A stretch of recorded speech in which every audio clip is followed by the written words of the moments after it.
अस्सलाम वालेकुम स्टूडेंट्स। आज का हमारा टॉपिक ऑक्साइड्स ऑफ हैलोजेंस है। टॉपिक है आपका 5.5.2। हैलोजेंस जो हैं वो डायरेक्टली ऑक्सीजन के साथ रिएक्ट नहीं करते, लेकिन इनडायरेक्ट मेथड से हम ग्रुप सहमत एलिमेंट्स के कुछ ऑक्साइड्स जो हम बना सकते हैं। अब हम उनके फार्मूलाज और उनके नेम देखेंगे।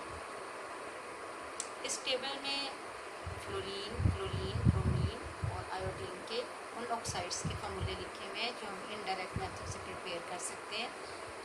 Oxygen difluoride OF2, dioxygen difluoride O2F2, ट्राइऑक्सीजन difluoride, इसका फार्मूला होगा O3F2।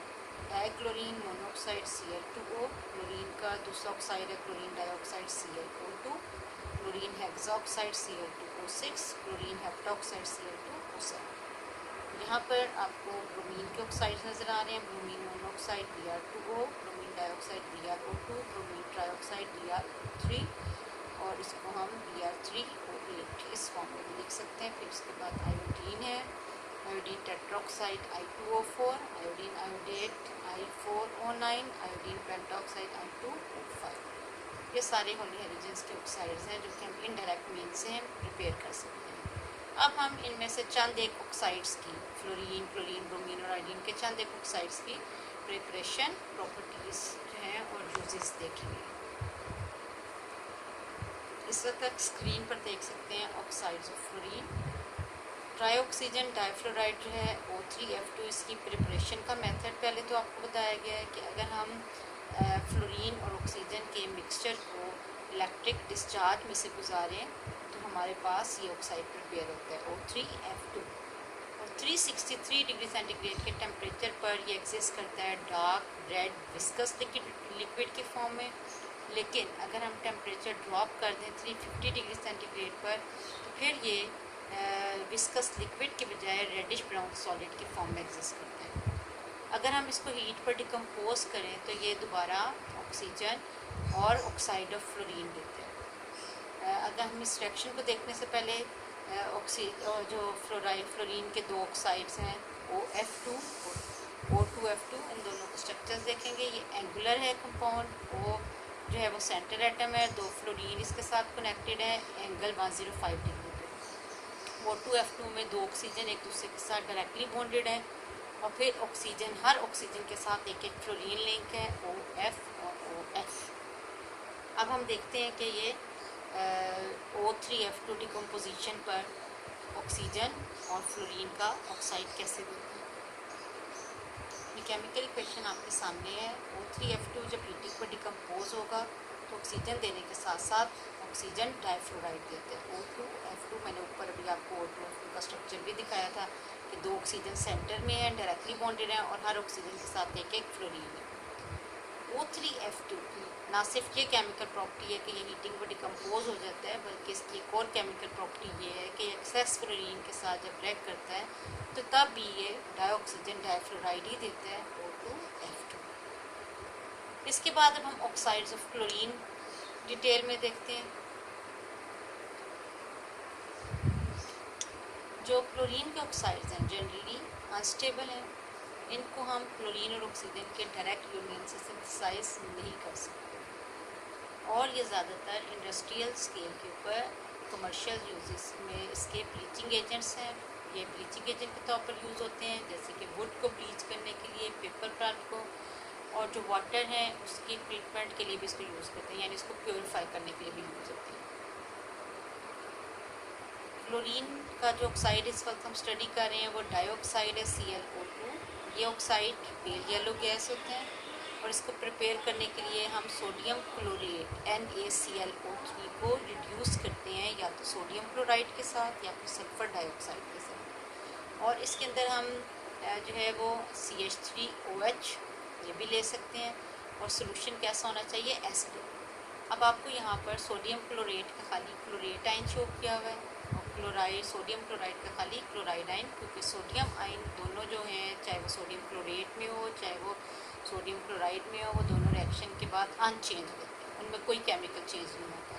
तो केमिकल चेंज क्लोरेट आयन में आता है ClO3 आयन, जो आयन की बजाय गैस में चेंज हो जाता है ClO2 गैस।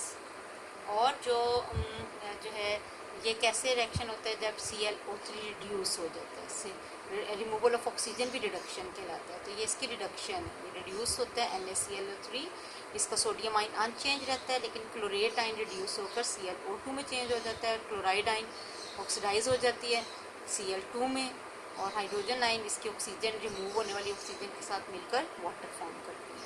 तो इस रिएक्शन में आपने समझ लेना है कि सोडियम आयन दोनों अनचेंज चुके रहते हैं, इसलिए हम सिर्फ क्लोरेट आयन को और क्लोराइड आयन को strongly acidic solution hydrogen ion की प्रेजेंस में शो कर रहे हैं, ऑक्सीडाइज होने वाले प्रोडक्ट को और रिड्यूस होने वाले। दूसरा मेथड इसका हम देखेंगे, ये पोटेशियम क्लोरेट और ऑक्सैलिक एसिड के रिएक्शन से भी वो पोटेशियम क्लोरेट और सल्फ्यूरिक एसिड के रिएक्शन से भी बनते हैं। इस रिएक्शन के जो है वो बहुत ज़्यादा वायलेंट होता है, इसको कंट्रोल करने के लिए बीच में ऑक्सैलिक एसिड डालते हैं। ऑक्सैलिक एसिड का फार्मूला है H2C2O4। पोटेशियम क्लोरेट जो है, इसका जो क्लोरेट आयन है वो ClO2 में चेंज हो जाता है, और जो पोटेशियम आयन है वो सल्फ्यूरिक एसिड के सल्फेट आयन के साथ K2SO4 दे देते हैं। साइड प्रोडक्ट के तौर पर वाटर भी बनता है और ऑक्सैलिक एसिड से कार्बन डाइऑक्साइड भी रिमूव होती है। अब हम ये देखेंगे ClO2 की, ये तो प्रिपरेशन के मेथड आ गए, अभी इसकी अपनी प्रॉपर्टीज़ क्या क्या हैं। ClO2 जब एक्सप्लोड होता है तो अपने एक्सप्लोजन पर या क्लोरीन और ऑक्सीजन देता है। एक्सप्लोजन रिएक्शन कब होता है, जब इसको स्लाइटली वार्म किया जाए। जैसे इसको हम वार्म करते हैं तो ये क्लोरीन और ऑक्सीजन में स्प्लिट हो जाता है। दूसरी इसकी केमिकल प्रॉपर्टी क्या है कि ये वाटर में सॉल्युबल है और डार्क में खाली स्टेबल है, और ये डिकम्पोज जब होता है तो अपनी डिकम्पोजिशन पर जो है HCl और HClO3 देते हैं। ये डिकम्पोजिशन किस में होगी, वाटर में, और ये जो डिकम्पोजिशन है ये इसकी वार्मिंग पर होगी। वार्मिंग पे Cl2 और O2 दे देते हैं, लेकिन वाटर में जब ये डिकम्पोज होता है तो मिक्सचर देता है दो एसिड्स का, हाइड्रोक्लोरिक एसिड और HClO3, इसको हम क्लोरिक एसिड कहते हैं, क्लोरिक हाइड्रोक्लोरिक एसिड, और ये खाली क्लोरिक एसिड। पैरामैग्नेटिक सब्सटेंस है, पैरामैग्नेटिक सब्सटेंसेस वो होते हैं जो कि मैग्नेटिक फील्ड को रिस्पॉन्स करते हैं। और इसको हम यूजेस के अतबार से देखा जाए तो ये एंटीसेप्टिक सब्सटेंस है, जर्म्स वगैरह को किल करता है। वाटर ट्रीटमेंट प्लांट में प्योरिफिकेशन के लिए यूज़ करते हैं, और ये ब्लीचिंग एजेंट भी है। सेलुलोज मटेरियल को ब्लीच करने के लिए भी ClO2 का इस्तेमाल किया जाता है। क्लोरीन का नेक्स्ट ऑक्साइड क्लोरीन हेप्टॉक्साइड है Cl2O7। ये HClO4 पर क्लोरिक एसिड की एनहाइड्रस फॉर्म है। अगर हम इसको P2O5, मैंने आपको पहले भी बताया था चैप्टर 4 में कि P2O5 डिहाइड्रेटिंग एजेंट है। -10 डिग्री सेंटीग्रेड में P2O5 पर क्लोरिक एसिड से उसके वाटर मालिक्यूल को एब्जॉर्ब करके खुद मेटाफॉस्फोरिक एसिड में चेंज हो जाता है, और इसको Cl2O7 में, ये आपके पास 2 मोल्स हैं इसके, अगर आप वाटर इससे निकाल दें तो ये दोनों यूनाइट होकर आप क्या दे देंगे, Cl2O7। इसके बाद क्लोरीन के ऑक्साइड्स के बाद ब्रोमीन के ऑक्साइड्स आ जाते हैं। ये डार्क वोलेटाइल लिक्विड्स। अब आप कंपेयर करते जाएं कि जो क्लोरीन है वो गैसेस की फॉर्म, क्लोरीन के ऑक्साइड गैस की फॉर्म है, और ये डार्क वोलेटाइल लिक्विड है। इसकी थर्मल स्टेबिलिटी बहुत लो है, लो थर्मल स्टेबिलिटी।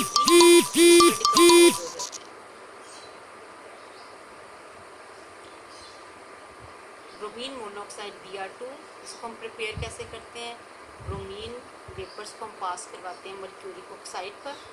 एक और मेथड भी है कि ब्रोमीन ऑक्साइड को प्रिपेयर करने के लिए मर्क्यूरिक ऑक्साइड की सस्पेंशन बनाई जाती है फॉर्म में, और फिर इसको ट्रीट कर दिया जाता है ब्रोमीन के साथ। HgO + 2Br2, यानी 2 मोल्स हैं ब्रोमीन के। ब्रोमीन को हमने किस फॉर्म में लेना है, वेपर्स फॉर्म में। उसको मर्क्यूरिक ऑक्साइड में से गुजारा जाता है 50 डिग्री सेंटीग्रेड का टेम्परेचर, तो मर्क्यूरिक ब्रोमाइड HgBr2 बनने के साथ साथ ब्रोमीन का मोनोऑक्साइड बनता है Br2O। ये वाला जो ऑक्साइड है इसकी प्रॉपर्टीज़ क्या है कि ये स्टेबल है डार्क में eight -20 degree centigrade CCl4 solvent में, और इसको हम किसके तौर पर यूज़ कर सकते हैं, ऑक्सीडाइजिंग एजेंट के तौर पर, क्योंकि ये दूसरों को ऑक्सीडाइज करने की एबिलिटी रखता है। इसके बाद आयोडीन के ऑक्साइड्स आ जाते हैं लास्ट पर। जो तमाम आयोडीन के ऑक्साइड्स हैं उसमें से सबसे इम्पोर्टेंट आयोडीन पेंटाऑक्साइड है I2O5, और बाकी जो I2O4 है I2O9, इनको हम ज़्यादातर साल्ट लाइक कंसीडर करते हैं। अगर हम I2O5 को प्रिपेयर करना चाहते हैं तो हम HiO3 आयोडिक एसिड को 240 डिग्री सेंटीग्रेड पर हीट करते हैं, ये अपनी वाटर मालिक्यूल को एक्सपेल कर देते हैं। पीछे अगर आप इन 2 मोल्स HiO3 में से वाटर को एक्सपेल कर दें तो आपके पास I2O5 बचता है।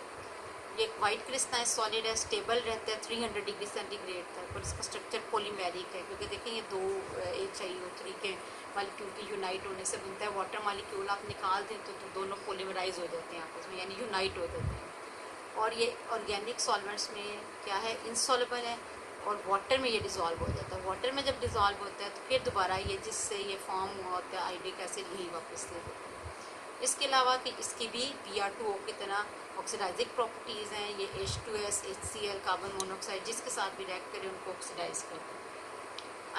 I2O5 कार्बन मोनोऑक्साइड को ऑक्सीडाइज करे तो आयोडीन के साथ साथ कार्बन डाइऑक्साइड बनती है, क्योंकि ये इसको ऑक्सीजन दे देता है, खुद ये रिड्यूस फॉर्म में आ जाता है I2। इसके अंदर 5 मोल्स हैं ऑक्सीजन के, 5 मोल्स कार्बन मोनोऑक्साइड को 5 मोल्स कार्बन डाइऑक्साइड में ये कन्वर्ट करता है।